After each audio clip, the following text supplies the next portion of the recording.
சிலுவை பாதை இறைமகன் இயேசு தன் வாழ்வின் இறுதி கட்டத்தில் பயணித்த பாதை அல்ல, மாறாக வாழ்வு முழுவதும் பயணித்த பாதை.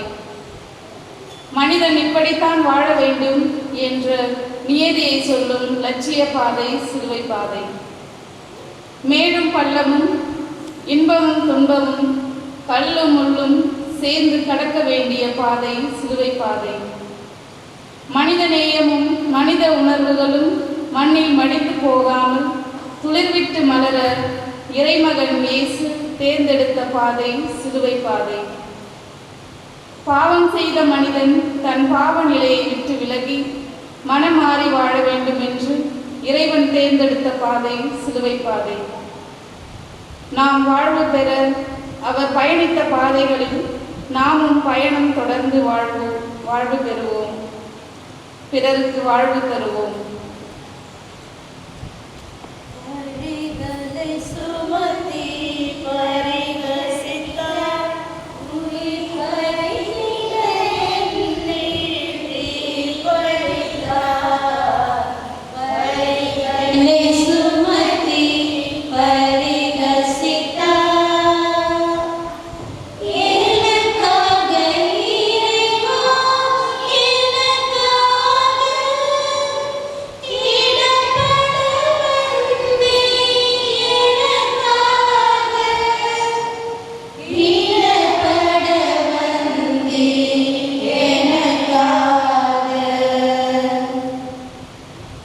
முதல் நிலை, இயேசு தீர்ப்பிடப்படுகிறார்.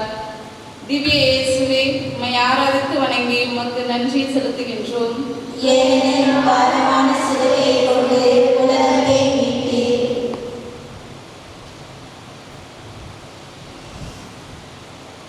நீதிக்கே அநீதி. பிறருக்கு எதிராக தீர்ப்பளிக்கும் போது நீங்கள் உங்களுக்கே தண்டனை தீர்ப்பை அளிக்கிறீர்கள். ரோமையர் அதிகாரம் 2 வசனம் 1. நீதியின் தேவதை உறங்கிவிட்டாளா? நீதியின் தராசு முறிந்து போனதா? நீதிபதிகளின் தீர்ப்புகள் தவறாகிவிட்டதா?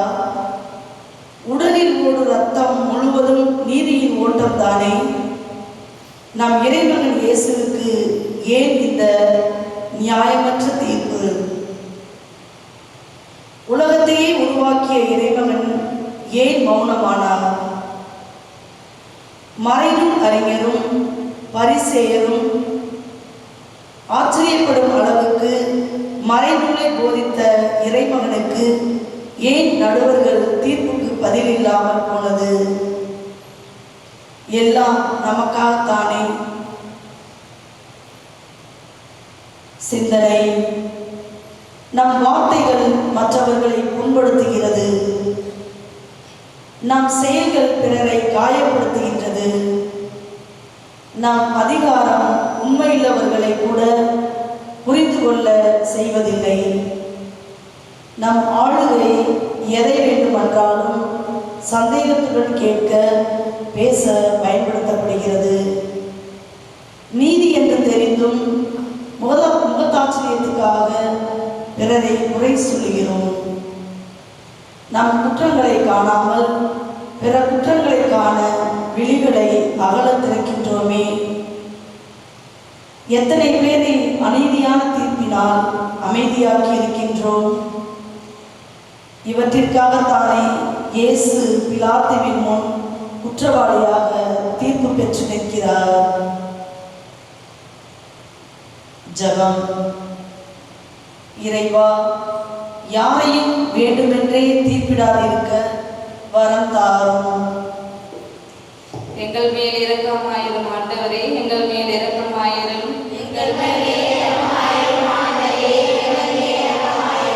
இறந்த நம்பிக்கையாளர்களின் ஆன்மாக்கள் இறைவன் இரக்கத்தினால் இளைப்பாறுவார்களாக.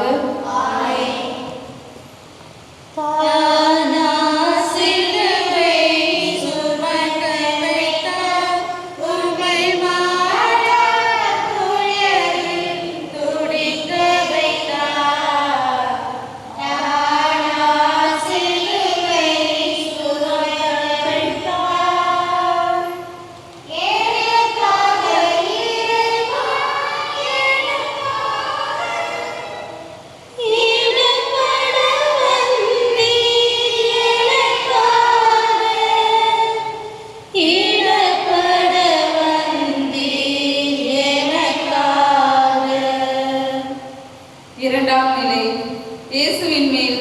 சுமத்துகிறார்கள். இயேசுவே, உம்மை ஆராதித்து வணங்கி உமக்கு நன்றி செலுத்துகிறோம். ஏனெனில் பாரமான சிலுவையை கொண்டு உலகத்தை மீட்டீர். சுமை தாங்கிக்கே சுமை. அவர் தாம் அடையவிருந்த மகிழ்ச்சியின் பொருட்டு இழிவையும் பொருட்படுத்தாமல் சிலுவையை ஏற்றுக்கொண்டார். சுமை சுமந்து சோர்ந்திருப்போரே, எல்லோரும் என்னிடம் வாருங்கள், உங்களை இளைப்பாற்றுவேன் என்றவர் தோளில் பாரம், இதயத்தில் கனம், மனதில் சஞ்சலம் இருப்பினும் பரம தந்தையின் சித்தத்திற்கு தலைவணங்கி சிலுவை ஏற்கிறார். உங்கள் தோள்கள் வலுவுற்று இருந்தால் என் தோள்களில் சாய்ந்து கொள்ளுங்கள். உங்கள் கால்கள் தடுமாறினால் நான் பலப்படுத்துவேன். உங்கள் இதயம் சஞ்சலங்களால் கனமானால் என் இதயத்தில் எப்போதும் இடமிருக்கும் என்று மக்களை தேற்றும் இறைமகனின் தோளிலே பார சிலுவை என்றால் யாரால் ஏற்றுக்கொள்ள முடியும்? இந்த பாரத்திற்கு நமது பாவங்கள் தானே காரணம். உதவிகள் கேட்டு வந்தவர்களுக்கு நம் கரங்கள் நீளாத நேரங்கள், பிறரை கண்டு கொள்ளாது அலட்சியப்படுத்திய மணித்துளிகள், எளியவர்களின் தோள்கள் வலிக்கின்ற போது அதை உணராது சென்ற தன்னல சிறைகள், நொந்து போனவர்களை தேற்றாத தருணங்கள் தான். இயேசுவின் தோள்களில் சிலுவையின் பாரத்திற்கு காரணம். நாம் வாழ்வில் செய்யும் தவறுகள் இயேசுவின் தோள்களில் சிலுவையை ஏற்றியிருக்கிறது என்றால், செய்ய தவறிய நற்செயல்கள் சிலுவையின் பாரத்தை கூட்டியது.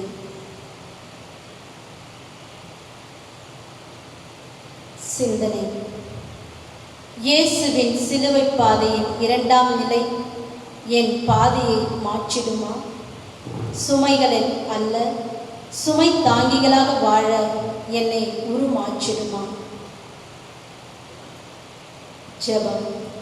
இறைவா, எனது வார்த்தைகள், செயல்கள் யாருக்கும் சுமையாகாமல் இருக்க வரம் தாரும். எங்கள் மேல் இரக்கமாயிரும் ஆண்டவரே, எங்கள் மேல் இரக்கமாயிரும். எங்கள் மேல் இரக்கமாயிரும் ஆண்டவரே, எங்கள் மேல் இரக்கமாயிரும். இறந்த நம்பிக்கையாளர்களின் ஆன்மாக்கள் இறைவனின் இரக்கத்தினால் நிலைப்பார்வார்களாக. ஆமென்.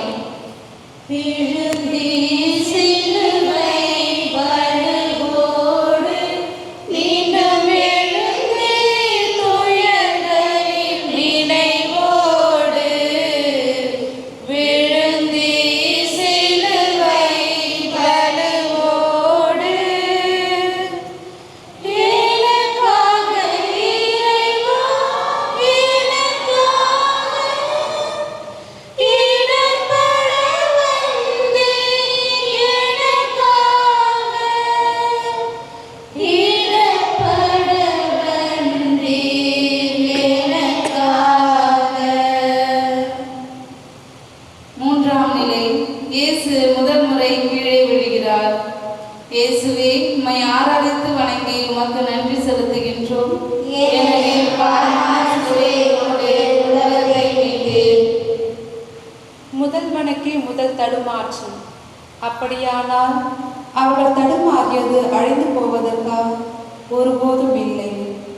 நன்மையை மட்டும் செய்த நாயகன் தன் பணி வாழ்க்கையின் குளத்தின் ஓரங்களிலும் வீதிகளின் விளிம்புகளிலும் நலம் குன்றியவர்களிடமும் சோதனை, வேதனை, கண்ணீர் இவைகளில் விழுந்து கிடந்தவர்களை தூக்கி எடுத்து, நான் தரும் அருள் உனக்கு போதும், போ மகனே, எழுந்து நட, நோய் குணமாயிற்று என்று கூறிய இறைமகன் முதல் முறையாக தடுமாறி விழுவதற்கு யார் காரணம்? அந்த பார சிலுவையா அல்லது பாதை மேடு பள்ளங்களா? எது அவரை மண்ணோடு மண்ணாக கீழே தள்ளியது? நாம் தான் காரணம். சிந்தனைக்கு. எனது சுயநலம், எனது பேராசை, எனது பொறாமை, எனது நம்பிக்கையற்ற தன்மை, எதிலும் குற்றம் காணும் தன்மை போன்ற பாவங்களால் என்னுடன் வாழ்பவர்களை, என்னுடன் பணி செய்பவர்களை, எனக்கு விருப்பம் இல்லாதவர்களை கீழே விழுந்து கிடக்க காரணமாக இருந்திருக்கின்றேன். எழுந்து நடக்க விடாமல் தடுத்திருக்கின்றேன். நம் நிலையை தியானிப்போம். ஜெபம். இறைவா, என் எந்த செயலும் அநீதிக்கு துணை போகாதிருக்க வரம் தாரும். எங்கள் மேல் இரக்கமாயிரும் ஆண்டவரே, எங்கள் மேல் இரக்கமாயிரும். எங்கள் மேல் இரக்கமாயிரும் ஆண்டவரே, எங்கள் மேல் இரக்கமாயிரும். இறந்த நம்பிக்கையாளர்களின் ஆன்மாக்கள் இறைவனின் இரக்கத்தினால் நிலைப்பார்வார்களாக. ஆமென்.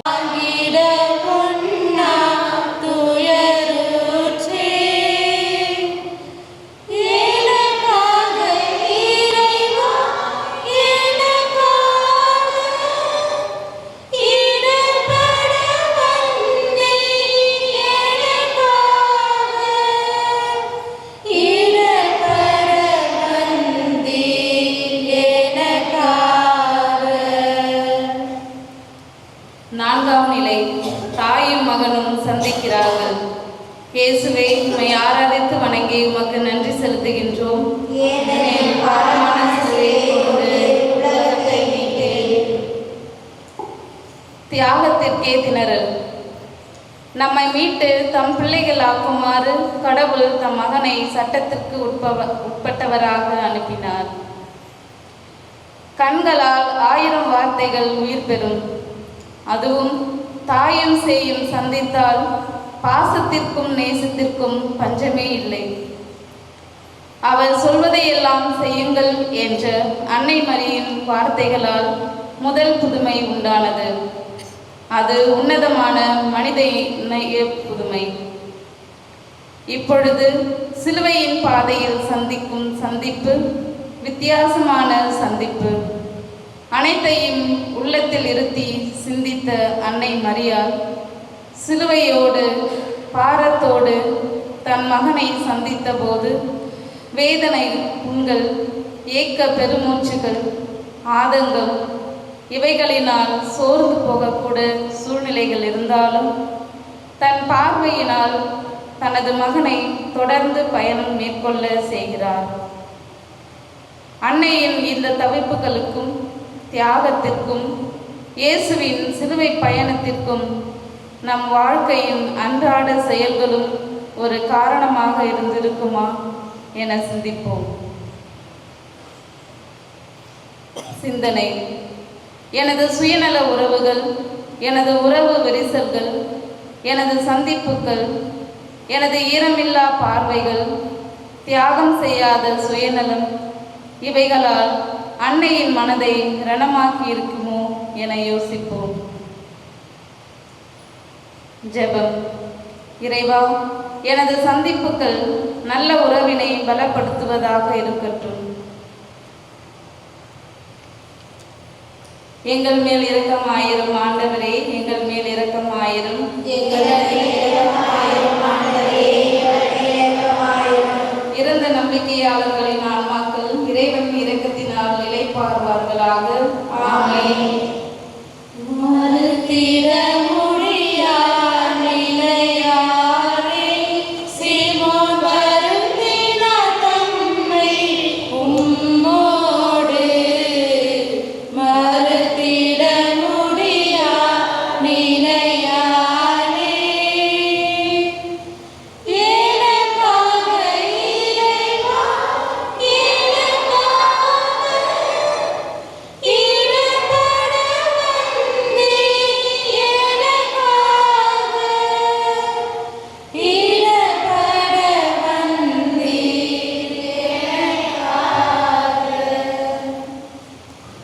ஐந்தாம் நிலை, சீமோன் இயேசுவுக்கு உதவுகிறார். இயேசுவே, உம்மை ஆராதித்து வணங்கி உமக்கு நன்றி செலுத்துகிறோம். ஏனெனில் பாரமான சிலுவையை கொண்டு உலகத்தை மீட்டீர். உருவாக்கியவருக்கே உதவி. மகிழ்வாரோடு மகிழுங்கள், அழுவாரோடு அழுகுங்கள். ரோமையர் 12ஆம் அதிகாரம் 15வது வசனம். உதவும் கரங்களை உருவாக்கியவருக்கு உதவி கரங்கள் தேவைப்படுகிறது.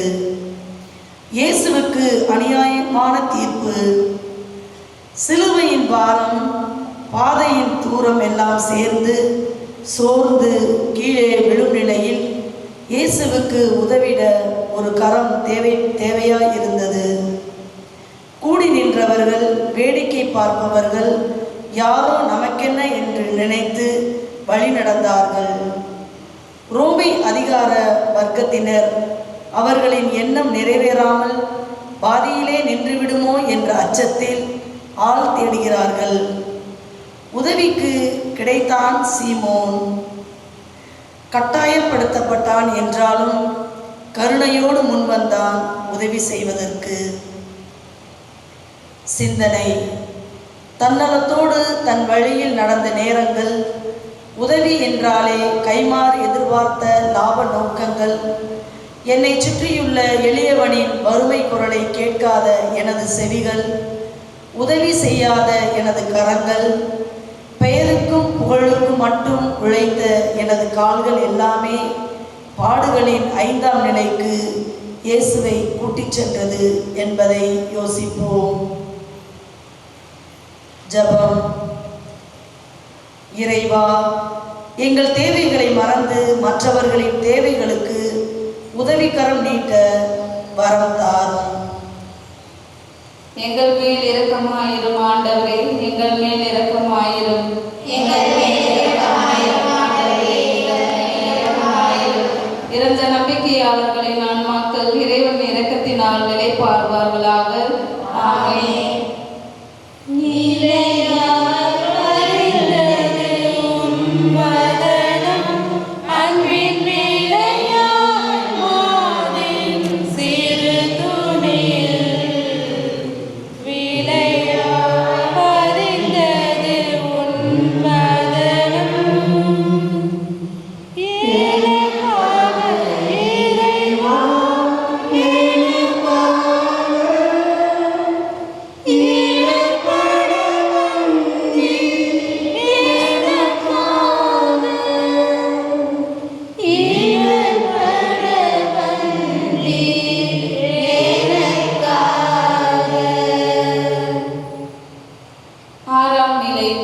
வெரோனிகா இயேசுவின் முகத்தை துடைக்கிறார். இயேசுவே, உம்மை ஆராதித்து வணங்கி உமக்கு நன்றி செலுத்துகிறோம். ஏனெனில் பாரமான சிலுவையை கொண்டு உலகத்தை மீட்டீர். அன்பின் பரிசு. கிறிஸ்துவோடு இணைந்திருக்கும்படி திருமுழுக்கு பெற்ற நீங்கள் அனைவரும் கிறிஸ்துவை அணிந்து கொண்டீர்கள். ஆணாதிக்கம் நிறைந்த சமுதாயம், பெண்கள் வெளிவர முடியாத சூழ்நிலைகள், ஆண்களுக்கு பணிவிடை செய்ய மட்டும்தான் பெண்கள் என்ற மமதை போக்கு, இத்தகைய பின்னணியில் இருந்து ஒரு மங்கை பூவாக இருந்தாலும் புரட்சியாக புறப்படுகிறாள். கல்வாரி பாதையில் 6ஆம் நிலை நோக்கி. ஆண்டவருக்கு முன்னால் அனைவரும் சமம் என்று அன்றே எடுத்து சொன்னவள் இந்த வெரோனிகா. சமுதாயம் என்ன கூறும் என்று எண்ணவில்லை, எனக்கென்ன என்று வேடிக்கை பார்க்கவும் இல்லை. அடுக்கடுக்கான குற்றச்சாட்டுகள் வரும் என தெரிந்தும் முகம் நம்பிக்கையை மட்டும் நெஞ்சில் நிறுத்தி சாதனை செய்ய தீர்க்கமான முடிவுடன் வருகிறாள். ஆண்டவரை தேடுவோருக்கு எந்த நலனும் மறுக்கப்படாது என்ற இறைவார்த்தை உண்மையாகிறது. வெள்ளை துணியால் வியர்வை வியத்து இரத்தம் வடிந்து முட்கள் கீறி உருகுலைந்து போன இயேசுவின் முகத்தை துடைத்தபோது ஆண்டவன் அவளுக்கு பரிசாக தன் முகத்தை துணியில் பதிக்கிறார். சிந்தனை. நம்பிக்கை இல்லாமல் பிற சபைகளுக்கு ஓடுகின்ற இறைமக்களை, வெரோனிகாவை சந்தித்த இறைமகன் நமக்கும் அற்புதங்கள் நிகழ்த்த மாட்டாரா? நம் விண்ணப்பங்கள் அவரது செவிக்கு எட்டாதா?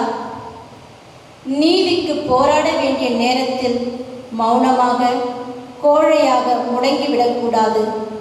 வெரோனிகாவைப் போல புறப்பட வேண்டும். எப்போது? இப்பொழுதே. ஜெபம். இறைவா, நம்பிக்கையோடு உம்மை பற்றிக் கொண்டு துணிவுடன் வாழ வரம் தாரும். எங்கள் மேல் இரக்கமாயிரும் ஆண்டவரே, எங்கள் மேல் இரக்கமாயிரும். எங்கள் மேல் இரக்கமாயிரும் ஆண்டவரே, எங்கள் மேல் இரக்கமாயிரும். இறந்த நம்பிக்கையாளர்களின் ஆன்மாக்கள் இறைவனின் இரக்கத்தினால் நிலைப்பார்வார்களாக. ஆமென்.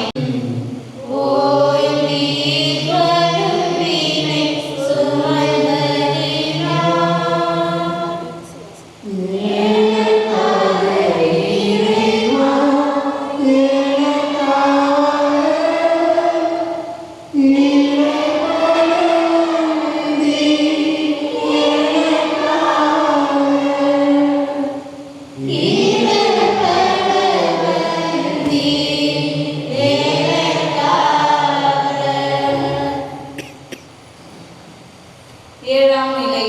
இயேசு இரண்டாம் முறை கீழே விழுகிறார்.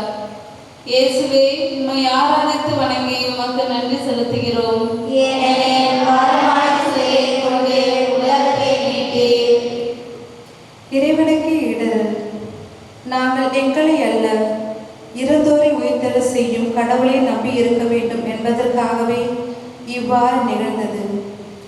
அகிலத்தை படைத்த ஆண்டவன், அழுதவர்களுக்கு ஆறுதல் தந்த தேவன், சமாரிய பெண்ணை மன்னித்த மன்னவன், பாவிகளை ஏற்றுக்கொண்ட பரமன், நோய்களையும் மன போராட்டங்களையும் போக்கிய இறைமகன். எல்லாம் கூடும், உம்மால் கூடும் என்று கூடிய கூட்டங்களை ஆசிர்வதித்து தைரியமாக இருங்கள் என்று போதித்த இறைமகன் இரண்டாவது முறையாக தடுமாறுகிறார். மண் மீது அவர் மீது சிலுவை என்று மண்ணில் சாய்கிறார். லட்சிய பயணம் பாதியிலே முடிவு பெறக்கூடாது என கூடு திரவா நத்தையைப் போல தொடர்ந்து எழுந்து செல்கிறார். விழ வைத்த நம் செயல்களை சிந்திப்போம். சிந்தனைக்கு: என் அகங்காரம், என் அலட்சிய போக்கு, என் மனித நேயமின்மை, நான் தான் பெரியவன் என்ற கௌரவம் இவைகளால் தான் இறைமகன் இரண்டாம் முறை கீழே விழுந்தார் என்பதை சிந்திப்போம். ஜெபம். இறைவா, உம்மை எப்போதும் என் கண்முன் கொண்டு விழுந்தாலும் உறுதியோடு எழுந்து நடக்க வரம் தாரும். எங்கள் மேல் இரக்கமாயிரும் ஆண்டவரே, எங்கள் மேல் இரக்கமாயிரும்.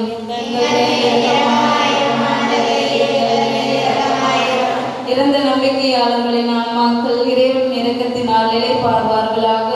ஆமென்.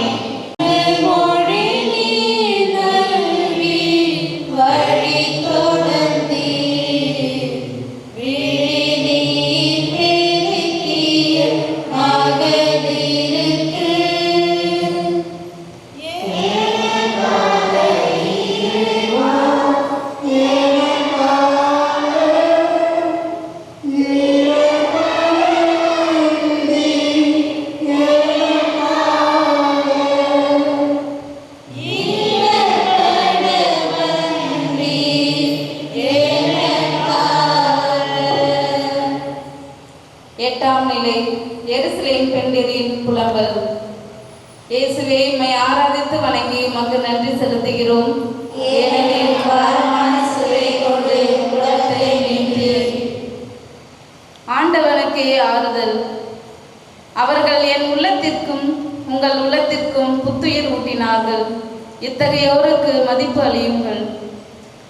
எருசலேமில் இயேசு முதல் முறையாக வந்தபோது தாவீதின் மகனுக்கு ஓசானா என்று பாடிய மக்கள் கூட்டம், எருசலேம் தேவாலயத்தில் வியாபாரிகளை விரட்டி அடித்த போது மிரண்டு நின்ற மக்கள் கூட்டம், மதகுருக்களின் போலித்தன முகமூடிகளை கிழித்து எறிய அவர் செய்த அதிகார போதனையை வியந்து கேட்ட மக்கள் கூட்டம், பரிசேயரின் வெளிவேடத்தை வெளிச்சத்துக்கு கொண்டு வந்தபோது பார்த்திருந்த மக்கள் கூட்டம், இன்று சிலுவை பாதையில் கொடூரமான முகத்தோற்றம், பஞ்சடைந்த கண்கள், சோர்வுற்ற மனம், தள்ளாடிய கால்கள் இவைகளை பார்த்து பரிதவித்தது. பெண்களின் கண்களில் கண்ணீர் கரை புரண்டது. பெண்கள் மனமுடைந்து கண்ணீர் விடுகின்றனர்.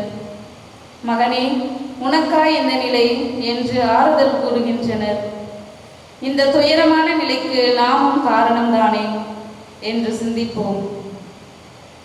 சிந்தனை: எனது ஏற்றுக்கொள்ளாமை, எனது கண்டு கொள்ளாமை, எனது விட்டு கொடுக்காமை, எனது பகிர்வின்மை, எனது பாசமின்மை, இவைகள்தான் இயேசு 8ஆம் நிலையை சந்திக்க காரணங்கள். ஜெபம். இறைவா, அருகில் அல்லலுறுவோருக்கு ஆறுதல் அளித்து தேற்ற எனக்கு வரம் தாரும். எங்கள் மேல் இரக்கமாயிரும் ஆண்டவரே, எங்கள் மேல் இரக்கமாயிரும். எங்கள் மேல் இரக்கமாயிரும் ஆண்டவரே, எங்கள் மேல் இரக்கமாயிரும். இறந்த நம்பிக்கையாளர்களின் ஆன்மாக்கள் இறைவனின் இரக்கத்தினால் நிலைப்பார்வார்களாக. ஆமென்.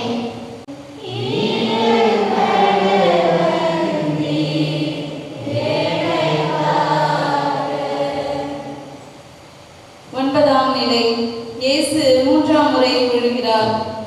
இயேசுவே, உம்மை ஆராதித்து வணங்கி உமக்கு நன்றி செலுத்துகிறோம். ஏனெனில் பாரமான சிலுவையை கொண்டு உலகத்தை மீட்டீர். முழுமைக்கு 3ஆம் தடுமாற்றம்.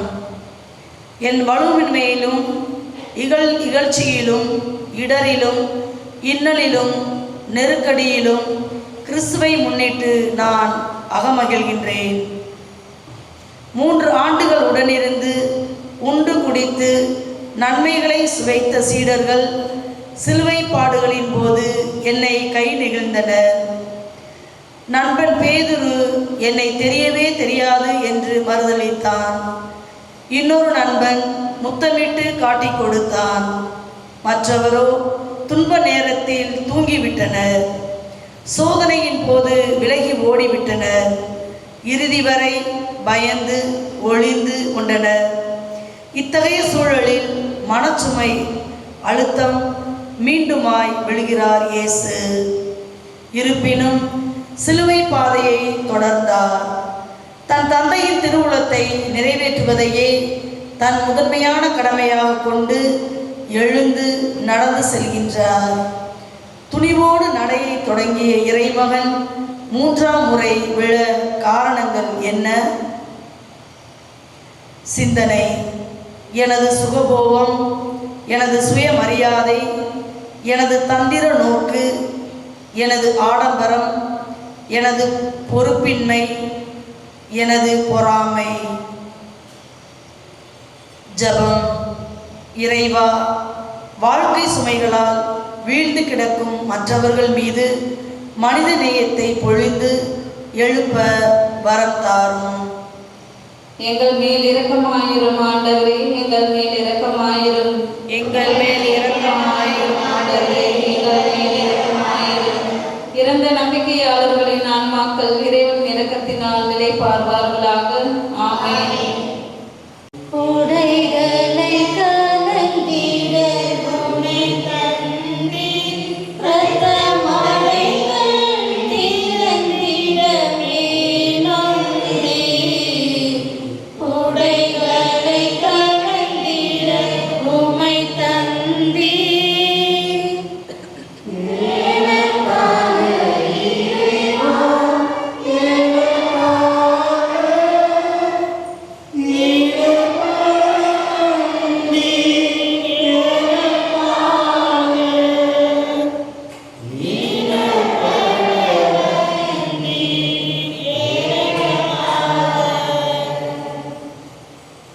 நிலை.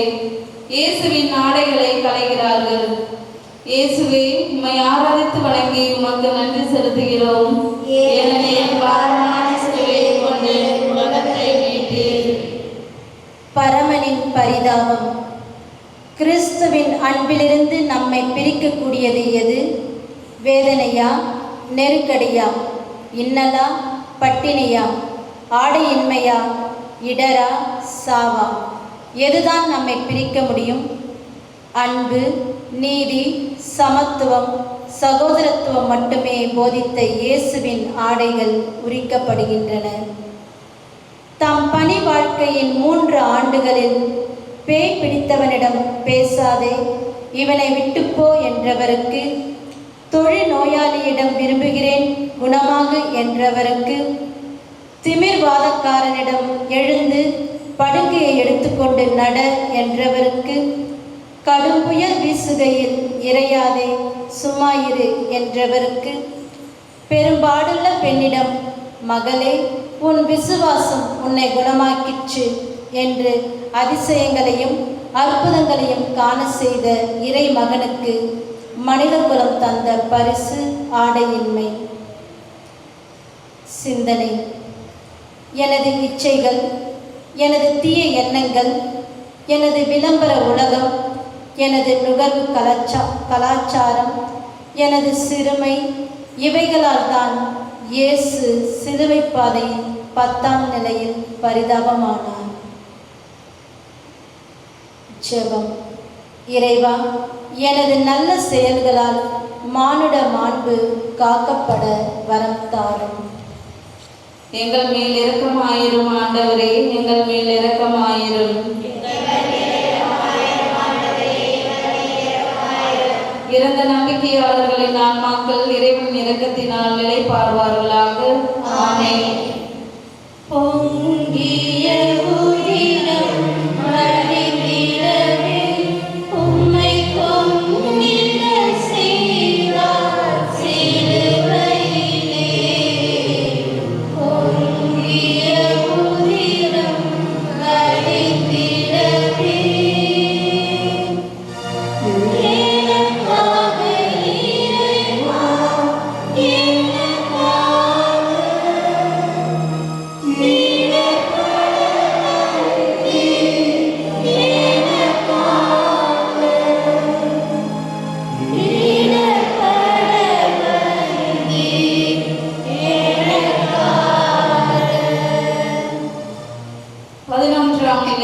இயேசுவை சிலுவையில் அறைகிறார்கள்.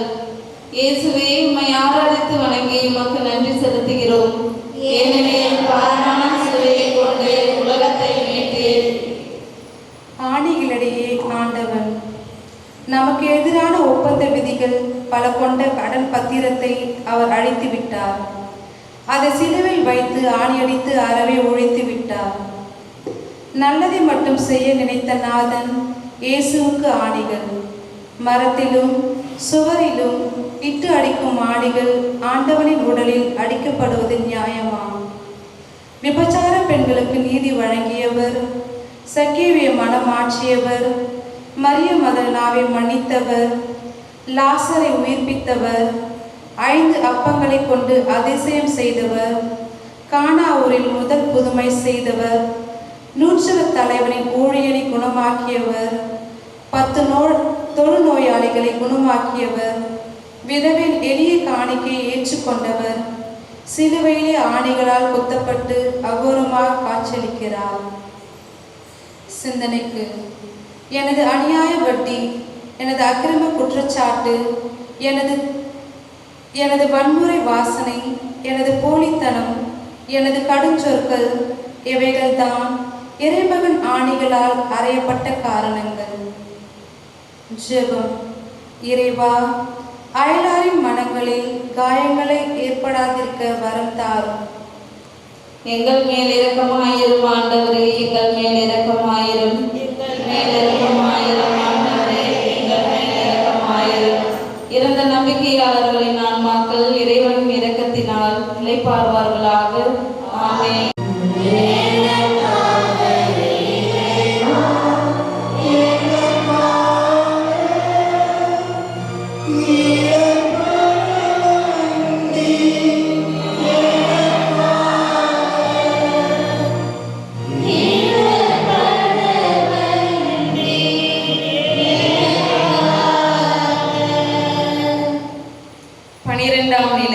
இயேசு உயிர் விடுகிறார். இயேசுவே, உம்மை ஆராதித்து வணங்கி உமக்கு நன்றி செலுத்துகிறோம். ஏனெனில்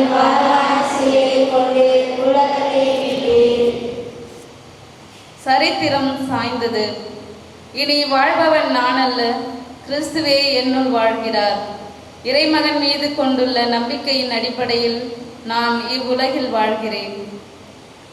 ஒரு நொடி பொழுது கூட தனக்காக வாழாமல் மனிதம் மலர்ந்திட வேண்டும், மனித மாண்புகள் உயர்ந்திட வேண்டும் என்று வாழ்ந்தவர் ஒரு கன்னத்தில் அறைந்தால் மறு கன்னத்தை காட்ட சொன்னவர், ஒரு கல் தொலைவு அழைத்தால் இரு கல் தொலைவு செல்ல வேண்டும் என்று மொழிந்தவர், பிறர் உனக்கு என்ன செய்ய வேண்டும் என்று விரும்புகிறாயோ அதையே பிறருக்கு செய் என்று உரைத்தவர், மகிழ்வாரோடு மகிழுங்கள், அழுவாரோடு அழுங்கள் என்று கூறியவர், பகைவனுக்கும் அன்பு காட்டுங்கள் என்று வாழ்ந்து காட்டியவர், கொடுங்கள் உங்களுக்கு கொடுக்கப்படும் என்று முழங்கிய இயேசுவின் ஜீவன் பிரிந்தது.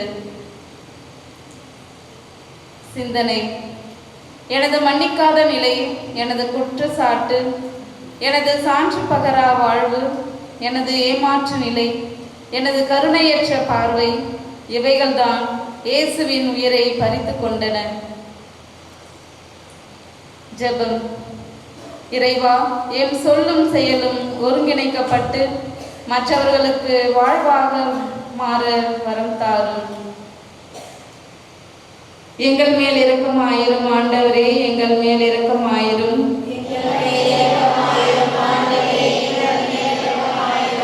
இறந்த நம்பிக்கையாளர்களின் ஆன்மாக்கள் இறைவன் இரக்கத்தினால் இளைப்பாறுவார்களாக. ஆமென்.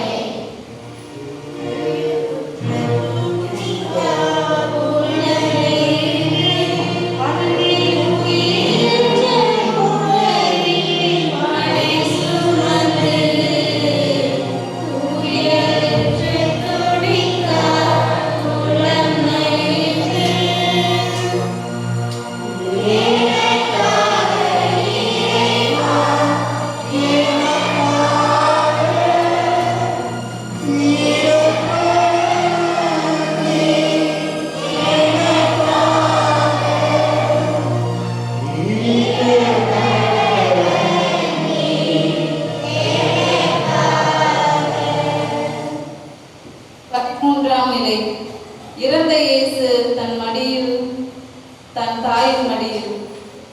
இயேசுவே, உம்மை ஆராதித்து வணங்கி உமக்கு நன்றி செலுத்துகிறோம். ஏனெனில் பாரமான சிறையை கொண்டு உலகத்தை மீட்டீர். தாய்மடி சோகம். பிள்ளைகளே, உங்கள் பெற்றோருக்கு முற்றிலும் கீழ்ப்படியுங்கள். ஆண்டவரை சார்ந்தவர்களுக்கு இதுவே தகும். தியாகத்தின் செம்மல் தாய், ஊட்டி விடுபவள் தாய், உருவாக்கி வளர்ப்பவள் தாய், பிள்ளை என்று வாழ நல்லவை எல்லாம் தருபவள் தாய், சுயநலமில்லாதவள் தாய், அள்ளி அணைப்பவள் தாய், அருகிருந்து அனைத்தையும் செய்பவள் தாய். இப்படிப்பட்ட தாயின் வரிசையில் நம் வியாகுல தாய் வித்தியாசமான வீரத்தாய், புரட்சி தாய், மீட்பின் இரட்சகி. காரணம், 33 ஆண்டுகள் பாசத்தோடு வளர்த்த இறைமகனை உயிரற்ற சடலமாக தன் மடியில் தாங்கி சுமக்க எந்த தாய் ஒப்புக்கொள்ளுவாள்? யதார்த்தங்களை ஏற்றுக்கொண்டு இறை சித்தம் அத்தனையும் மனதில் இருத்தி தியானித்தவள். அன்னையின் அத்துணை வியாகுலங்களுக்கும் காரணம் என்ன? சிந்திப்போம்.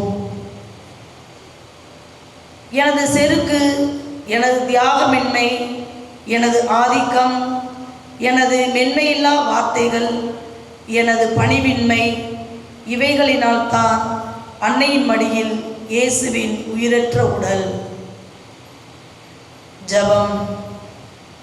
இறைவா, உம் அன்னையைப் போல நல்லதுக்காக எதையும் தாங்கும் இதயம் தாரும். எங்கள் மேல் இரக்கமாயிரும் ஆண்டவரே, எங்கள் மேல் இரக்கமாயிரும்.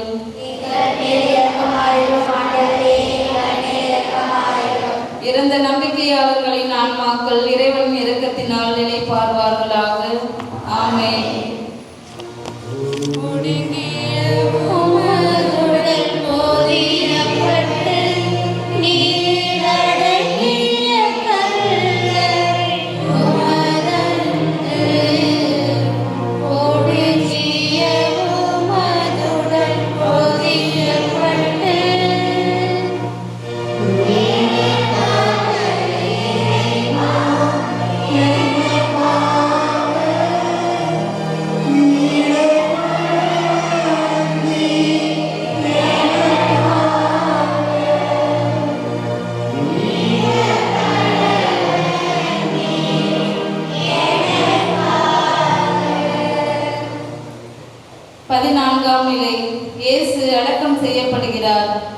இயேசுவே, உம்மை ஆராதித்து வணங்கி உமக்கு நன்றி செலுத்துகிறோம். ஏனெனில் பாரமான சிலுவையை கொண்டு உலகத்தை மீட்டீர். நிமலனின் நித்திரை. இறந்த கிறிஸ்துவை மாட்சிமிகு தந்தை உயிர்த்தெழ செய்தார். அவ்வாறு நாமும் புதுவாழ்வு பெற்றவர்களாய் வாழும்படி திருமுழுக்கின் வழியாய் அவரோடு அடக்கம் செய்யப்பட்டோம். பிறந்தபோது மனுக்குலம் இடம் தரவில்லை. இறக்கும்போது கூட மாற்றானின் கல்லறை. உண்மைக்கும் நீதிக்கும் உழைத்த கால்கள் கல்லறைக்குள் முடக்கப்பட்டு விட்டன. எல்லாம் நிறைவேறியது என்ற அமைதி, அது வேதனை அமைதி. மரிக்கக்கூடாதவர் மரித்தார். 33 வயது ஓடி ஓடி உழைக்க வேண்டிய இளமை பருவம் வாழ வேண்டிய வயதில் மரித்து விட்டார். காரணம், நம்மை வாழ வைப்பதற்குத்தானே. யோசிப்போம். சிந்தனை. வசதி வாய்ப்புகளை தேடி ஓடுகிறோமே, எளியவனை நினைத்து பார்ப்பதே இல்லையே. பசி திருப்பவனுக்கு உணவு வழங்கவில்லையே. நோயில் இருப்போரை கவனிக்கவில்லையே. சிறையில் இருப்போரை சந்திக்கவில்லையே. தாகம் என்றவனுக்கு கூட தண்ணீர் கொடுக்கவில்லையே. இவைகளை செய்யாத போதெல்லாம் எனக்கும் நீங்கள் இடந்தர மறுக்கிறீர்கள் என இயேசு கூறும் மொழிகள் நம் செவிகளில் விழுவதில்லையா? ஜெபம். இறைவா, எளியவர்களை இனம் கண்டு இதயத்தில் உனக்கு இடம் தர வரம் தாரும். எங்கள் மேல் இரக்கமாயிரும் ஆண்டவரே, எங்கள் மேல் இரக்கமாயிரும். எங்கள் மேல் இரக்கமாயிரும் ஆண்டவரே, எங்கள் மேல் இரக்கமாயிரும். இறந்த நம்பிக்கையாளர்களின் ஆன்மாக்கள் இறைவன் இரக்கத்தினால் இளைப்பாறுவார்களாக. ஆமென்.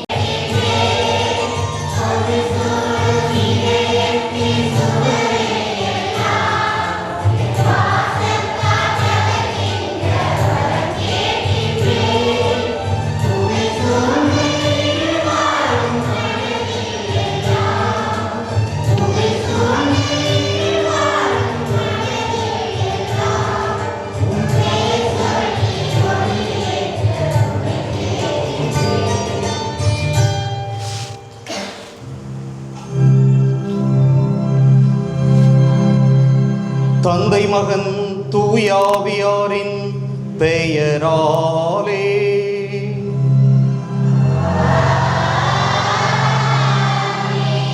நம் ஆண்டவராகிய இயேசு கிறிஸ்துவின் அருளும் கடவுளின் அன்பும் தூய ஆவியாரின் நட்புறவும் உங்கள் அனைவரோடும் இருப்பதாக.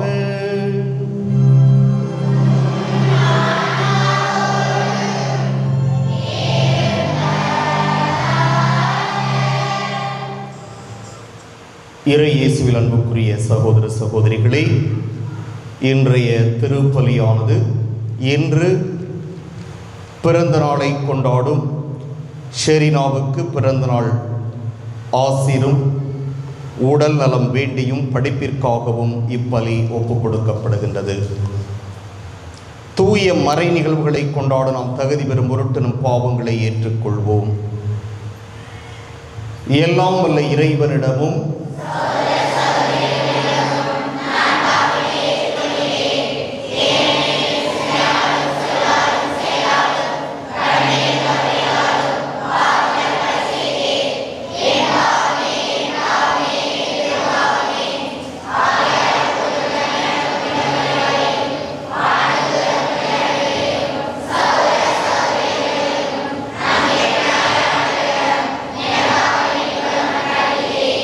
எல்லாம் வல்ல இறைவன் நம் மீது இரக்கம் வைத்து நம் பாவங்களை மன்னித்து நம்மை நிலைவாழ்வுக்கு அழைத்து செல்வாராக.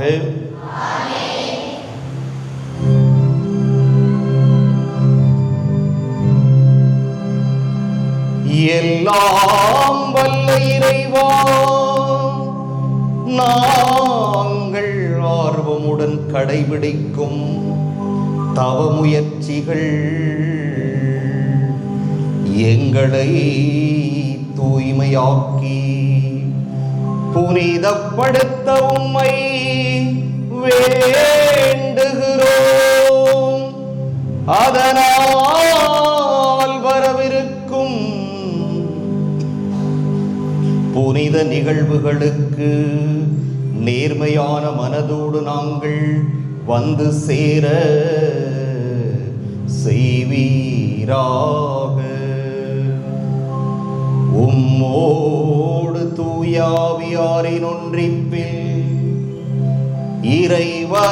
இறைவனாய் என்றென்றும் வாழ்ந்து ஆட்சி செய்கின்ற அவர் வழியாக உம்மை மன்றாடுகின்றோம்.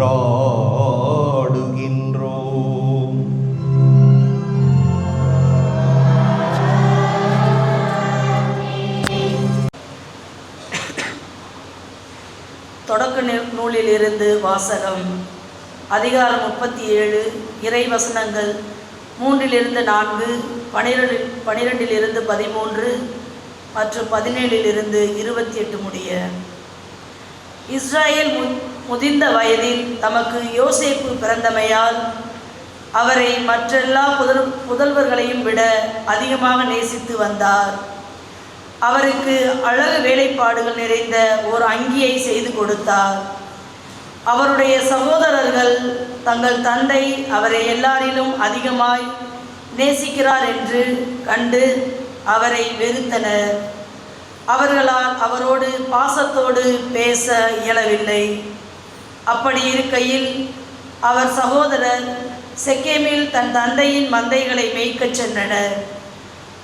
இஸ்ராயேல் யோசேப்பை நோக்கி, உன் சகோதரர்கள் செக்கேமில் ஆடு மேய்க்கிறார்கள் அல்லவா? அவர்களிடம் உன்னை அனுப்பப் போகிறேன் என்றார். யோசேப்பு தம் சகோதரரை தேடிச் சென்று தோத்தானில் அவர்களை கண்டுபிடித்தார். தொலைவில் அவர் வருவதை கண்ட அவர்கள் தங்களுக்கு அருகில் அவர் வருமுன் அவரை கொல்ல திட்டமிட்டனர். அவர் சகோதரர்கள் ஒருவர் ஒருவரை நோக்கி, இதோ வருகிறான் கனவின் மன்னன், நாம் அவனை கொன்று இந்த ஆழ்குழிகளுக்குள் ஒன்றில் தள்ளிவிட்டு ஒரு கொடிய விலங்கு அவனை தின்றுவிட்டதென்று சொல்வோம். அப்பொழுது அவனுடைய கனவுகள் என்ன ஆகும் என்று பார்ப்போம் என்றனர். ரூபன் இவற்றை கேட்டு அவர்கள் கையில் இருந்து தப்புவிக்கும் எண்ணத்தில் அவர்களை நோக்கி, நாம் அவனை சாகடிக்க வேண்டாம் என்றார். ரூபன் அவர்களை நோக்கி, அவன் இரத்தத்தை சிந்தாதீர்கள், அவனை பாலை நிலத்தில் உள்ள இந்த ஆழ்குழிக்குள் தள்ளிவிடுங்கள், அவன் மீது கை வைக்காதீர்கள் என்று சொன்னார். ஏனெனில் அவர்கள் கையிலிருந்து அவரை தப்புவித்து தம் தந்தையிடம் சேர்ப்பிக்கும் நோக்கம் கொண்டிருந்தார். யோசேப்பு தம் சகோதரரிடம் வந்து சேர்ந்தவுடன் அவர் அணிந்திருந்த அழகு வேலைப்பாடுகள் நிறைந்த அங்கியை உரித்துவிட்டு அவரை ஆழ்குழியில் தூக்கி போட்டனர். அது தண்ணீர் இல்லா வெறும் குழி. பின்பு அவர்கள் உணவு அருந்தும்படி அமர்ந்தனர். அப்பொழுது அவர்கள் கண்களை உயர்த்தி கிலாயிலிருந்து வந்து கொண்டிருந்த இஸ்மாயிலரின் வணிக குழுவை பார்த்தனர். நறுமண பொருட்களையும் தைல வகைகளையும் வெள்ளை கோலத்தையும் அவர்கள் ஒட்டகங்களின் மேல் ஏற்றி எகிப்திற்கு சென்று கொண்டிருந்தனர்.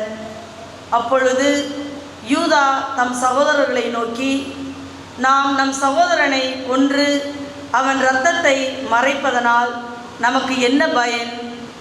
வாருங்கள், இஸ்மாயிலருக்கு அவனை விற்று விடுவோம், அவன் மேல் நாம் கை வைக்க வேண்டாம், ஏனெனில் அவன் நம் சகோதரனும் நம் சொந்த சதையுமாய் இருக்கிறான் என்று சொல்ல அவர்கள் சம்மதித்தனர். ஆகையால் மிதியான் நாட்டு வணிகர் அவர்களை கடந்து செல்கையில் குழியிலிருந்து யோசேப்பை வெளியே தூக்கி அந்த இஸ்மாயிலரிடம் 20 வெள்ளிக்காசுக்கு விற்றனர். அவர்களும் யோசேப்பை எகிப்திற்கு கொண்டு சென்றனர். ஆண்டவரின் அருள்வாக்கு. பதிலுரை பாடல். பல்லவி. ஆண்டவர் செய்த வியத்தகு செயல்களை நினைவு கூறுங்கள்.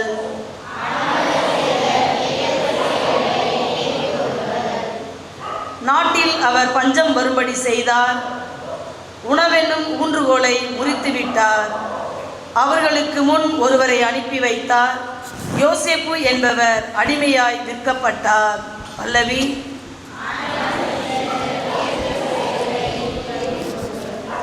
அவர் தம் கால்களுக்கு விலங்கிட்டு அவரை துன்புறுத்தினர். அவர் தம் கழுத்தில் இரும்பு பட்டையை மாட்டினர். காலம் வந்தது, அவர் உரைத்தது நிறைவேறிற்று. ஆண்டவரின் வார்த்தை அவர் உண்மையானவர் என மெய்ப்பித்தது. பல்லவி.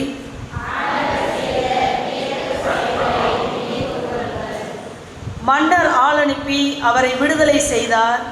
மக்கள் இனங்களின் தலைவர் அவருக்கு விடுதலை அளித்தார். அவர் அவரை தம் அரண்மனைக்கு தலைவராக்கினார். தம் உடைமைகளுக்கெல்லாம் பொறுப்பாளராக ஏற்படுத்தினார். பல்லவி.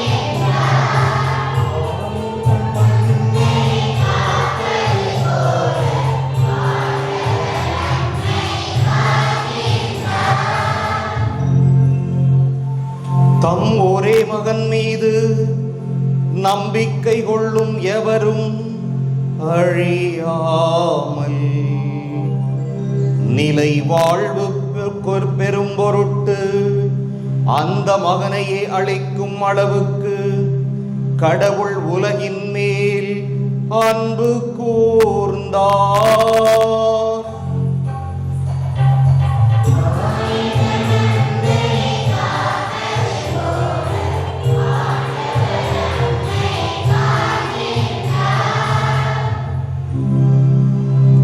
ஆண்டவர் உங்களோடு இருப்பாராக.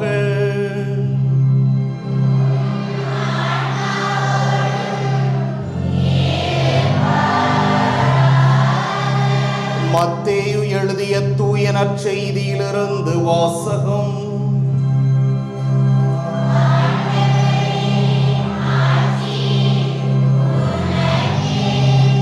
அதிகாரம் 21, இறைவாக்குகள் 33 முதல் 43, மேலும் 45 முதல் 46 வரை.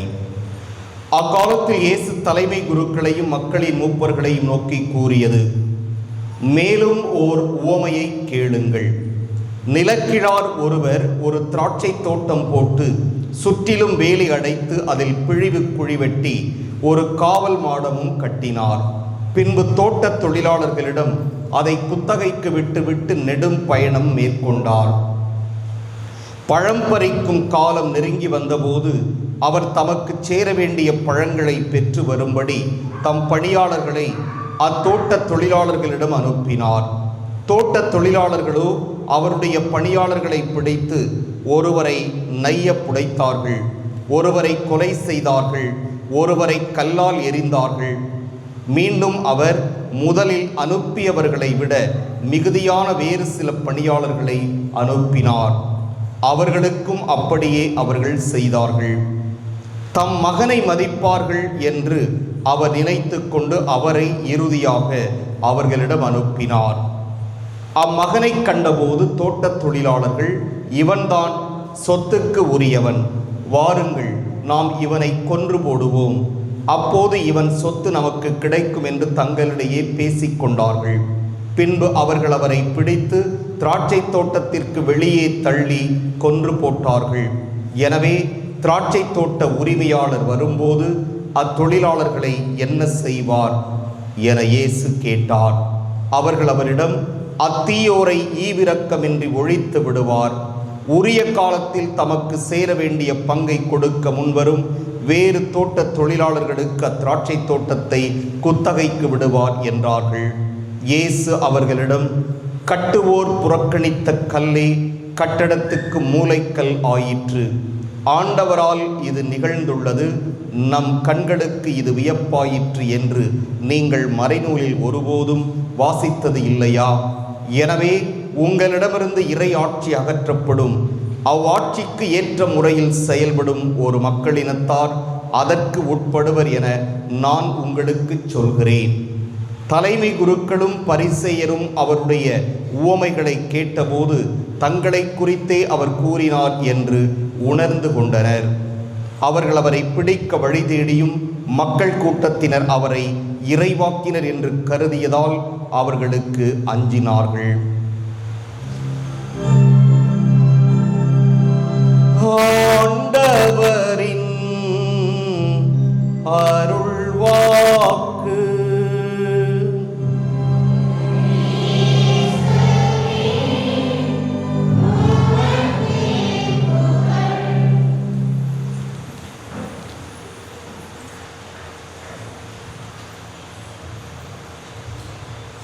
எல்லார் வீட்லேயும் ஒரு கம்ப்ளைண்ட் இருக்கு. என்னன்னா, பெற்றோருக்கு, அதிலும் குறிப்பாக அப்பா, ஒரு சில குடும்பங்களிலே அம்மா, இவங்களுக்கு யாரை ரொம்ப பிடிக்கும்? யாரை ரொம்ப பிடிக்கும்? ஒரு 3-4 குழந்தைகள் இருந்தால் யாரை ரொம்ப பிடிக்கும்? அம்மா அப்பாவுக்கு யாரை பிடிக்கும்னு கேட்குறேன். கடைசி குழந்தைய தான் ரொம்ப பிடிக்கும், அப்படி தானே? கடைசி குழந்தைய ரொம்ப பிடிக்கும். அது ஆண் குழந்தையாக இருக்கலாம், பெண் குழந்தையாக இருக்கலாம், கடைசியில் பிறந்த. விதிவிலக்கு இருக்குது, அதுக்காக எல்லா பெற்றோரும் அப்படித்தான்னு நான் சொல்ல வரல. கடைசியாக பிறந்த குழந்தையை ரொம்ப பிடிக்கும், ரொம்ப தனியாக செல்லம் காட்டுவாங்க. அதுக்காக மற்ற பிள்ளைகளை பிடிக்காது என்பது அர்த்தம் அல்ல. ஒரு ஸ்பெஷல் கேர் அவங்க மேலே இருக்கும். அது மாதிரி தான் முதல் வாசகத்தில் இஸ்ரேல் தன்னுடைய மூத்த வயதில் ஒருவரை பெற்றெடுக்கிறது. அவருடைய பேர் என்ன? யோசேப்பு. ஆமாம். அதனால் கடைக்குட்டி ரொம்ப கேர் எடுத்து பார்த்துக்கிறாங்க. ஸ்பெஷல் கன்சர்ன், ரொம்ப அன்பு, ரொம்ப அக்கறை, எல்லாமே. ஆட்டோமேட்டிக்காக என்ன வரும்? மூத்தவங்களுக்கெல்லாம் பொறாமை வரும், அப்படி தானே? பொறாமை வரும், கோபம் வரும், வெறுப்பு வரும். என்ன செய்வாங்க? அப்பா மேலே, அம்மா மேலே இருக்க கோபத்தில் யார் மேலே காட்டுவாங்க? கடைசியாக பிறந்தவங்க மேலே காட்டு. நிறைய பேர் சிரிக்கிறத பார்த்தா வீட்டில் அதான் நடக்குது அப்படின்னு தெரியுது. ஆமாம், கோபத்தை அப்பா அம்மா மேலே காட்ட முடியாது. யார்கிட்ட கொண்டு போய் காட்டுவாங்கன்னா கடைசியாக பிறந்தவங்க. நீ பிறந்ததுனால தானே என்னைய அவங்க கவனிக்க மாட்டேங்கிறாங்க, உன்னையே கவனிக்கிறாங்க அப்படின்னு சொல்லிட்டு. அது மாதிரி யோசிப்பு வாழ்க்கையில் அந்த மாதிரி நடக்குது. ஆனால் அதனால் என்ன செய்கிறார்கள்? அவருடைய உடன்பிறப்புகள் அவரை கொன்றுவிட நினைக்கிறார்கள். ஆனால் அவர் இறந்து போனாரா? இல்லை. கடைசியில் இறைவன் அவருடைய உயிரை காப்பாற்றுகிறார். அவர் ஒரு அடிமையாக விற்கப்படுகிறார். அடிமையாக விற்கப்படுகிறார். இது முதல் வாசகத்திலே சொல்லப்பட்டது. இரண்டாவது வாசகத்திலையும் நாம் பார்க்குறோம். இந்த 2 வாசகத்துக்கும் பொருந்துற மாதிரி ஒரு வசனம் இருக்குது நற்செய்தியில். அது யாராவது சொல்லுங்க பார்க்கலாம். ரெண்டுமே பொருந்துற மாதிரி ஒரு வாக்கு இருக்குது. 2 நிகழ்ச்சிக்குமே பொருந்துற மாதிரி ஒரு சென்டென்ஸ் இருக்குது. அது என்னது? அது கட்டுவோர் புறக்கணித்த கல்லே கட்டடத்துக்கு மூலைக்கல் ஆயிற்று. இது ரொம்ப முக்கியமான வார்த்தை, எழுதி வச்சுக்கோங்க. முக்கியமான வார்த்தை, எழுதி வச்சுக்கோங்க. இப்போ நம்ம தஞ்சாவூர் பிஷப் இருக்கிறாரே, அவர் திருச்சி குருவாக இருந்தபோது திருச்சிக்கு ஆயராக மறைந்த ஆண்டனி டிவோட்டா ஆயர் அவர்கள் அவருடைய பெயரைத்தான் முதன்மையாக வைத்திருந்தார். திருச்சிக்கு அவருக்கு அடுத்து ஆயராக இவரைத்தான் ஆக்க வேண்டும் என்று. அவருடைய பரிந்துரையெல்லாம் ரோம் வரைக்கும் போயிடுச்சு. திடீரென்று அவருக்கு ஓய்வு அறிவிக்கப்பட்டது. பிறகு பொறுப்பாக நம்முடைய ஆயர் அவர்கள் போனார்கள். போனதில் என்ன நடந்துச்சு, எது உண்மைன்னு நமக்கு தெரியாது. ஆனால் என்ன சொன்னாங்க? அவர் முதன்மையாக இருந்ததை எடுத்துவிட்டு வேறொருவரை பரிந்துரை செய்திருக்கிறார் என்ற ஒரு பேச்சு வந்தது. அது கடவுளுக்கு தான் தெரியும் உண்மையா பொய்யா என்று. கடைசியில் பாருங்கள், அவர் திருச்சிக்கு ஆயராக ஆகவில்லை. ஆனால் தஞ்சாவூருக்கு ஆயராக அவர் திருநிலைப்படுத்த விட்டார். அதனால தான் இப்போவும் சொல்லுவாங்க நம்மளோட மறை மாவட்டத்திலே, திருச்சி மறை மாவட்டத்திலையும், கட்டுவோர் புறக்கணித்த கல்லே கட்டடத்துக்கு மூலைகள் வேண்டான்னு சொல்லி திருச்சியில் தூக்கி போடப்பட்டவர் இங்கே எங்கே வந்துட்டார்? தஞ்சாவூருக்கே ஆயராக வந்துட்டார் அப்படின்னு பேசிக்கிறாங்க, எல்லாருமே பேசிக்கிறாங்க. அது உண்மையாக என்னன்னு நமக்கு தெரியாது. அதனால் கட்டுவோர் புறக்கணித்த கல்லே கட்டடத்துக்கு மூலைக்கல் ஆயிற்று அப்படின்னா என்னன்னா, நீங்கள் வீட்டில் வந்து புறக்கணிக்கப்படுவதாக, பெற்றோர்கள் நம்மை கண்டுகொள்வதில்லை அல்லது நம்மளை வந்து முக்கியத்துவம் கொடுக்கவில்லை என்று நீங்கள் நினைத்தால் ஆண்டவர் உங்களுக்கு தான் சொல்கிறாரு. அந்த மாதிரி ஃபீல் பண்ணுறவங்களுக்கு தான் என்ன சொல்கிறார்? நீங்கள் கவலைப்படாதீங்க. உங்களை புறக்கணிக்கிறாங்களா? நீங்கள் வருத்தப்படாதீங்க, வேதனைப்படாதீங்க. உங்களை கண்டுகொள்ளவில்லையா? வருத்தப்படாதீங்க, வேதனைப்படாதீங்க. உங்களுக்கு எதுவுமே நன்மை செய்யலையா? நீங்கள் கவலைப்படாதீங்க, வேதனைப்படாதீங்க. உங்களை இப்பொழுது புறக்கணிக்கிறார்கள், ஆனால் நீங்கள் தான் மூலைக்கல்லாக உயர்த்தப்படவிருக்கிறீர்கள் என்று. நிறைய குடும்பங்களில் இந்த நிகழ்வு நடக்கிறது. என்ன நிகழ்வு அப்படின்னா, பெற்றோர்கள் சரி பிள்ளைங்களை வந்து யாரோ ஒருத்தரை வெறுப்பாங்க. ஏதாவது ஒரு பிரச்சனையாக இருக்கும், சண்டையாக இருக்கும், ஏதோ ஒரு காரணத்தை வைத்து வெறுப்பார்கள். ஆனால் வயசான காலத்தில் இவர்கள் யாரை வெறுத்தார்களோ, யாரை வேண்டாம் என்று ஒதுக்கினார்களோ அவர்கள்தான் பெற்றோரை நன்றாக பார்த்து கொள்வார்கள் என்று நிறைய நிகழ்வுகளை உதாரணமாக சொல்லலாம். இவர்கள் யார் மீது அதிகம் அன்பு செலுத்தி ரொம்ப செல்லமாக வளர்த்தாங்களோ அவங்க பெற்றோர்களை கண்டுகொள்ள மாட்டார்கள் என்கிற ஒரு கருத்தும் இந்த சமுதாயத்திலே நிலவி கொண்டிருக்கிறது. எனவே யாரையுமே நம்மளை புறக்கணிக்கிறாங்களே, நம்மளை கண்டுகொள்ளவில்லையே என்று நீங்கள் கவலைப்பட வேண்டாம். இப்போ பெற்றோர்கள் புறக்கணித்த மகனோ மகளோ ஒரு காலத்திலே பெற்றோரையே அவர்கள் கவனித்துக் கொண்டார்கள், தனக்கு செய்ததையெல்லாம் மறந்துவிட்டு. என்றால் இவர்களை கவனித்துக் கொள்ளும் அளவிற்கு ஆண்டவர் இவர்களை உயர்த்தி இருக்கிறார் என்பதை நாம் மறுத்துவிட முடியாது.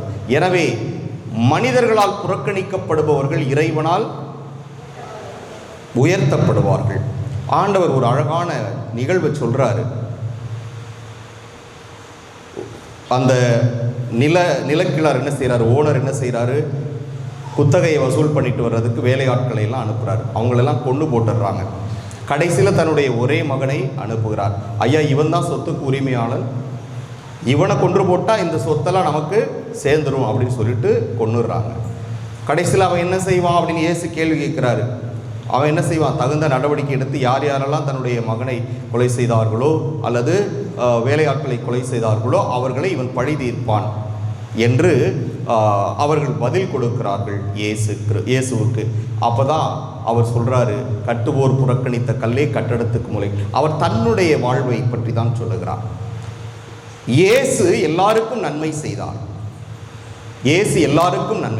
எல்லோரையும் அன்பு செய்தார், யாரையும் அவர் வெறுக்கவில்லை.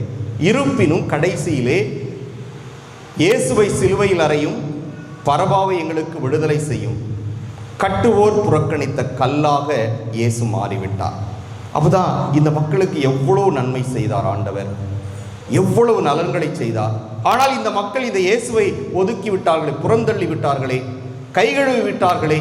எங்களுக்கு இயேசுவை சிலுவையில் அறையும், பரபாவை விடுதலை செய்யும் என்று அவர்கள் சொல்லிவிட்டார்களே என்று நாம் வேதனைப்பட்டிருக்கிறோம். அங்கே சொல்றார் இயேசு, கட்டுவோர் புறக்கணித்த கல்லே கட்டடத்துக்கு மூலைக்கல். இயேசுவை அவர்கள் வெறுத்தார்கள், ஒதுக்கினார்கள், காட்டி கொடுத்தார்கள், சிலுவையில் அறைந்தார்கள். ஆனால் தந்தை அவரை மாட்சிப்படுத்தினார். அவரை ஒரு உன்னத நிலையில் வைத்திருக்கிறார், உயர்ந்த நிலையில் வைத்திருக்கிறார், தனக்கு இணையான ஒரு நிலையில் அவரை வைத்திருக்கிறார். எனவேதான் நாம் இயேசுவை இறை மகன் என்றும் சொல்லுகிறோம், இறைவன் என்றும் சொல்லுகிறோம். தனக்கு சமமான பங்காளியாக தன்னுடைய மகனை அவர் உயர்த்தி வைத்திருக்கிறார். இந்த மக்கள் புறக்கணித்தார்கள், ஆனால் ஆண்டவர் அவரை உயர்த்தி இருக்கிறார். எனவே அன்புக்குரியவர்களே, நாம் பல சமயங்களிலே இதே போன்று நம்முடைய தீய செயல்பாடுகளால், நம்முடைய பாவத்தால், நாம் செய்த அநியாயங்களால், நாம் செய்த அக்கிரமங்களால் இயேசுவை பல முறையில் ஒதுக்கி இருக்கிறோம். நாம் அவரை புறக்கணித்திருக்கிறோம், அவருடைய மனதை காயப்படுத்தி இருக்கிறோம். எனவே இவற்றிற்கெல்லாம் நாம் மனம் வருந்தி திருந்தி அந்த ஆண்டவர் இயேசுவை தொடர்ந்து நாம் அன்பு செய்வோம். அதே போன்று நம்மை யாராவது புறக்கணிப்பதாக நினைத்தால் மகிழ்ச்சி கொள்ளுங்கள், ஆண்டவர் நம்மை உயர்த்துவார். ஆமென்.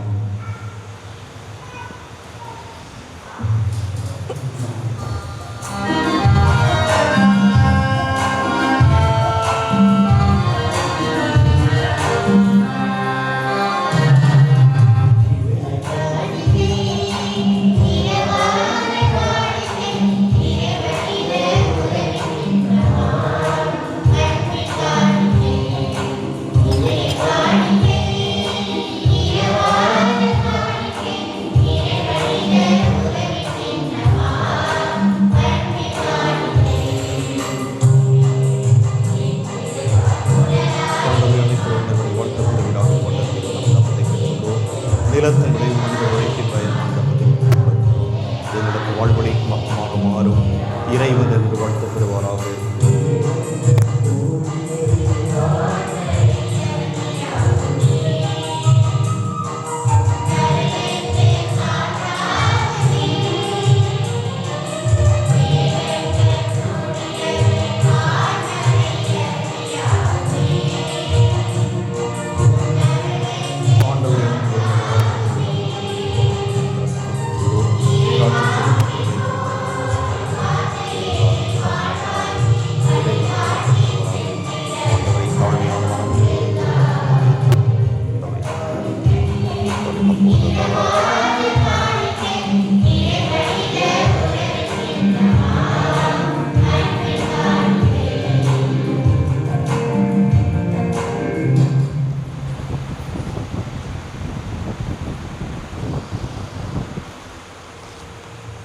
சகோதர சகோதரிகளே, என்னுடையதும் உங்களுடையதுமான இப்பலி எல்லாம் வல்ல தந்தையாக இறைவனுக்கு ஏற்றதாகும்படி மன்றாடுங்கள்.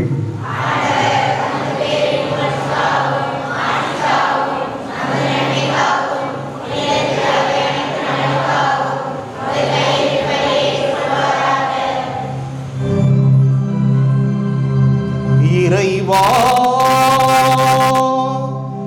இம்மறை நிகழ்வுகளை தகுதியுடன் கொண்டாட உமடியார்களை உமது இரக்கத்தால் தயாரிக்க உம்மை வேண்டுகிறோம். இவ்வாறு இறைப்பற்றுள்ள வாழ்வினால் அவர்களை வழிநடத்துவீராக. எங்கள் ஆண்டவராகிய கிறிஸ்து வழியாக உம்மை மன்றாடுகின்றோம்.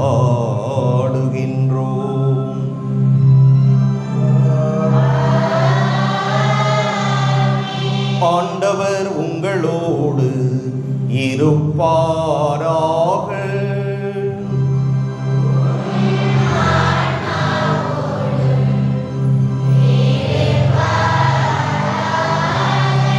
இதயங்களை மேலே எழுப்புங்கள்.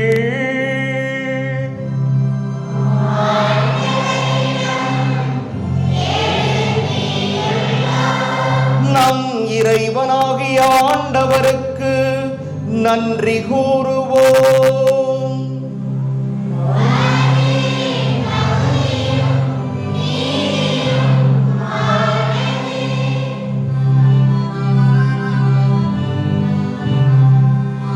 ஆண்டவரே, தூயவரான தந்தையே, என்றும் உள்ள எல்லாம் வல்ல இறைவா,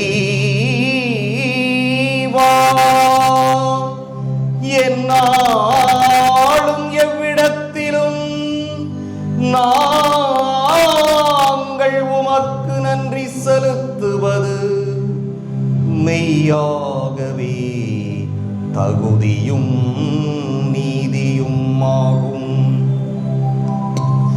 எங்கள் கடமையும் மீட்புக்கு உரிய செயலுமாகும்.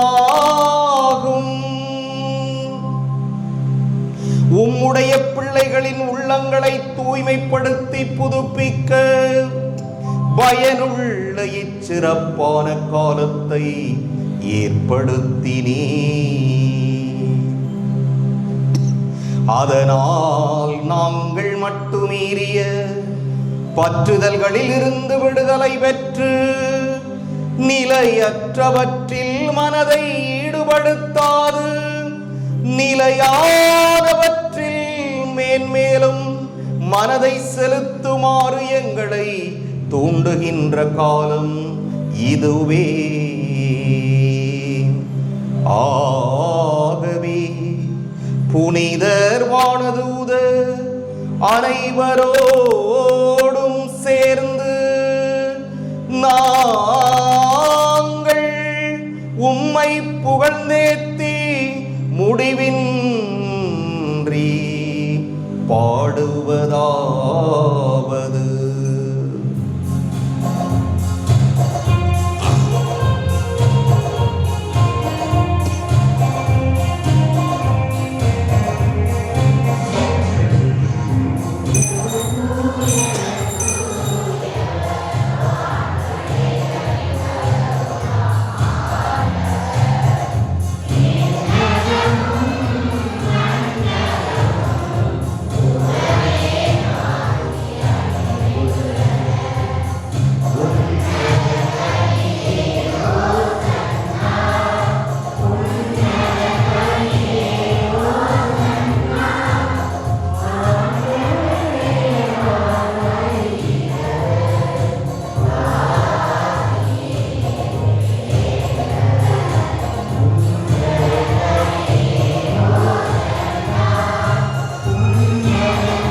ஆண்டவரே, நீர் மெய்யாகவே தூயவர், தூய்மை அனைத்துக்கும் ஊற்று.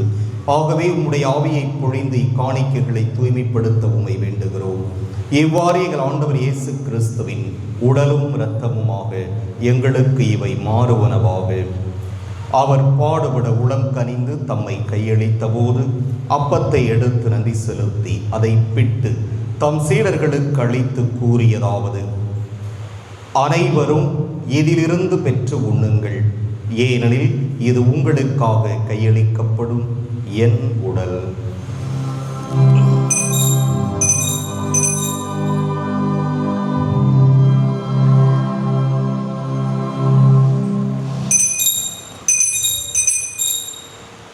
அவ்வண்ணமே இரவு விருந்தை அருந்தியபின் கிண்ணத்தையும் எடுத்து மீண்டும் உமக்கு நன்றி கூறி தம் சீடர்களுக்கு அளித்தவர் கூறியதாவது: அனைவரும் இதிலிருந்து பெற்று பருகுங்கள், ஏனெனில் இது புதிய நிலையான உடன்படிக்கைக்கு உரிய என் இரத்தத்தின் கிண்ணம்.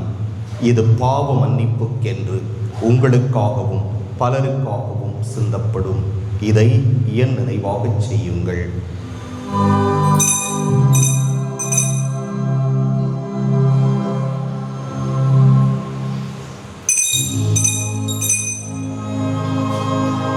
நம்பிக்கையின் மறைபொருள்.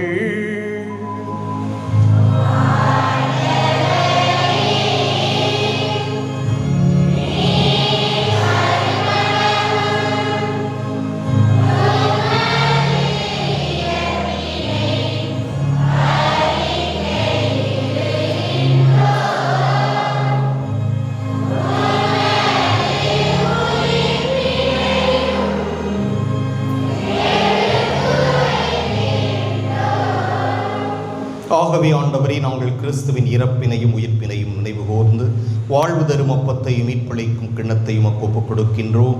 உம் திருமுன் நின்று உமக்கு ஊழியம் புரிய தகுந்தவர்கள் என எங்களை ஏற்றுக்கொண்டீர். எனவே உமக்கு நன்றி செலுத்துகிறோம். மேலும் கிறிஸ்துவின் உடலிலும் இரத்தத்திலும் பங்கு கொள்ளும் எங்களை தூய ஆவியார் ஒன்று சேர்க்க வேண்டும் என உம்மை தாழ்மையுடன் மன்றாடுகின்றோம். ஆண்டவரே, உலகெங்கும் பரவியிருக்கும் ஒரு திரு அவையை நினைவு கூர்ந்தருளும்.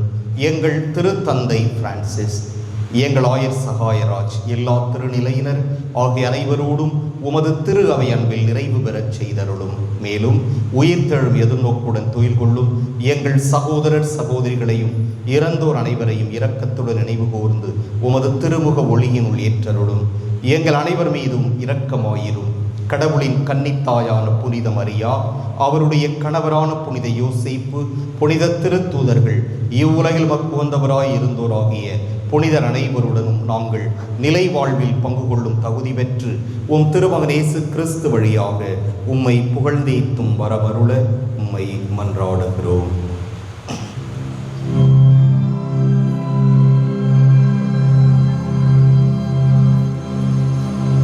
இவர் வழியாக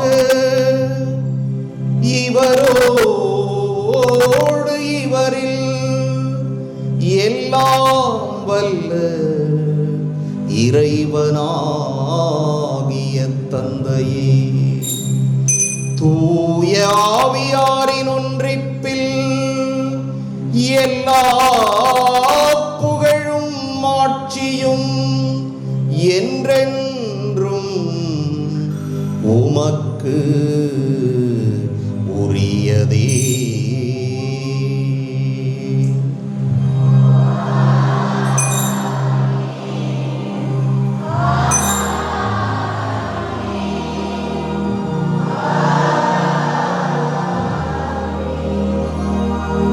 மீட்பரின் கட்டளையால் கற்பிக்கப்பட்டு இறைபடைப்பினையால் பயிற்சி பெற்ற நாம் துணிந்து பாடுவோம்.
தீமை அனைத்திலிருந்தும் எங்களை விடுவித்து எங்கள் வாழ்நாளில் அமைதியை கனிவுடன் அருள உம்மை மன்றாடுகிறோம். உமது இரக்கத்தின் உதவியால் நாங்கள் பாவத்திலிருந்து எப்போதும் விடுதலை பெற்று யாதொரு கலக்கமுமின்றி நலமாய் இருப்போமாக. நாங்கள் எதிர்நோக்கி இருக்கும் பேரின்பத்துக்காகவும் எம் மீட்பராகிய இயேசு கிறிஸ்துவின் வருகைக்காகவும் காத்திருக்கின்றோம்.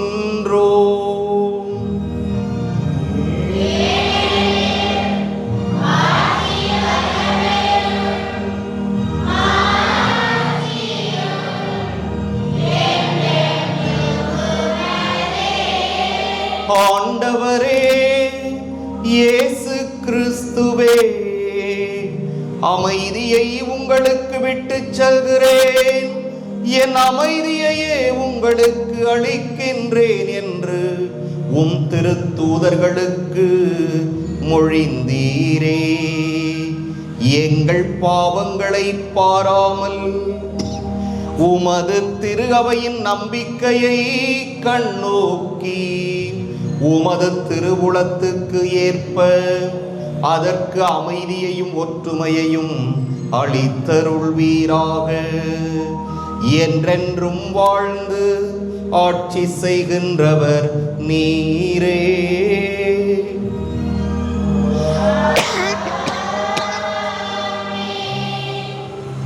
ஆண்டவருடைய அமைதி உங்களோடு என்றும் இருப்பதாக.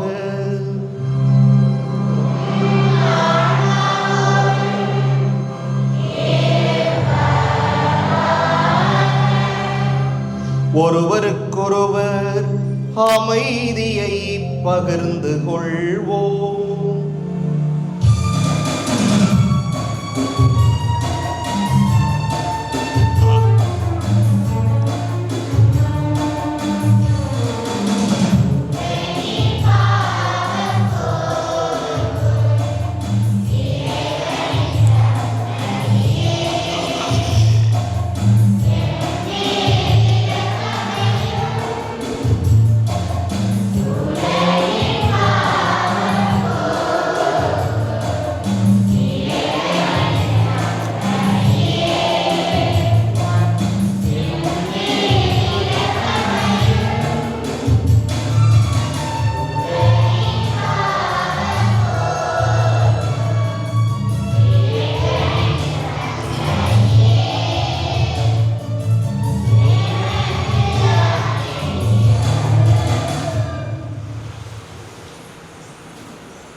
இதோ இறைவனின் செம்மறி, இதோ உலகின் பாவங்களை போக்குபவர். செம்மறியின் விருந்துக்கு அழைப்பு பெற்றோர் பேறு பெற்றோர்.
கிறிஸ்து உடல்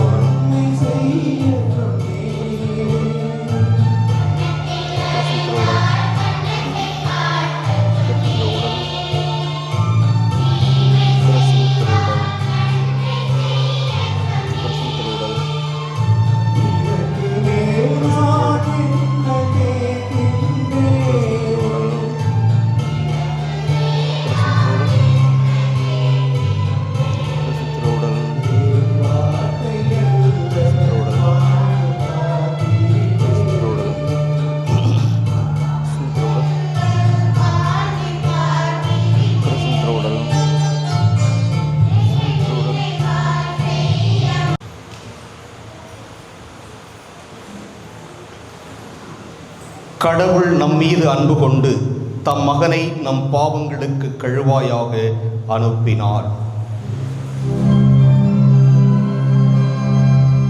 மன்றாடுவோமாக. ஆண்டவரே, நிலையான மீட்பின் அச்சாரத்தை பெற்றுக்கொண்ட நாங்கள் அதை தகுந்த முறையில் நாடச் செய்தருள உம்மை வேண்டுகிறோம்.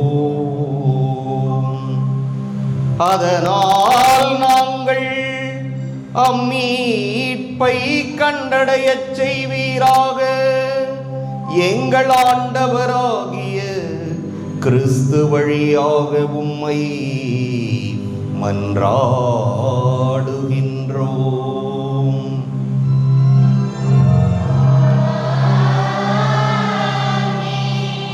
ஆண்டவர் உங்களோடு இருப்பாராக.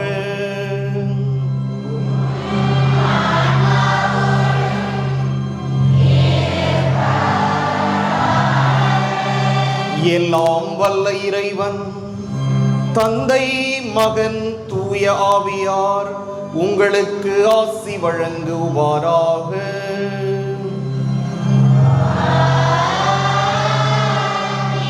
சென்று வருவோம். திருப்பலி நிறைவேறிற்று.